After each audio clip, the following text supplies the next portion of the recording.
नमस्ते दोस्तों, राधे राधे, जय श्री गुरु की रोआ सभी के बहुत बहुत स्वागत बा हमनी के चैनल पे। आज हमनी के बहुत सुंदर एगो बेटी विवाह के गीत लेके आयल बनी जा। तो रो लोग सुनी लो, बताई लो कैसे आता। अगर अच्छा लगे तो लाइक से सब्सक्राइब करके जाए हम लोग और कमेंट जरूर करें हम लोग रो लोग की गीत कैसे आला। बनारस के सिंदूरा महंगा भैले हो बाबा, सिंदूरा के मोलायन हो मोल। बनारस के सिंदूरा महंगा भैले हो बाबा, सिंदूरा के मोलायन हो मोल। सिंदूरा के मोलायन हो मोल। कहावा में छूटेला छिपा ले हो मौनिया, कहावा में झूठे सब हो लोग, कहावा में छूटे सब हो लोग।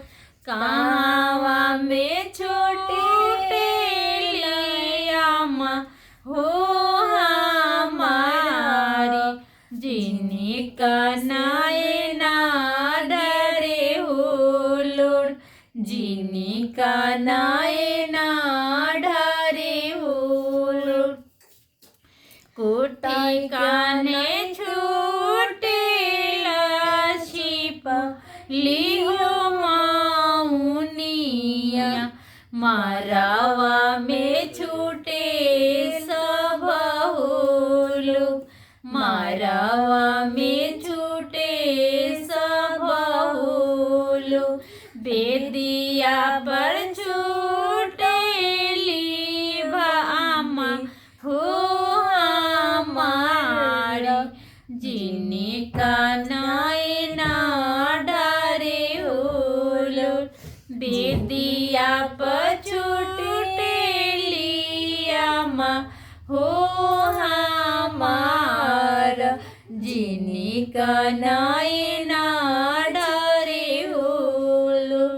कहावा में छूटेली सखी या हो सहेलिया, कहावा में छूटे सब हो लोग, कहावा में छूटे सब हो लोग।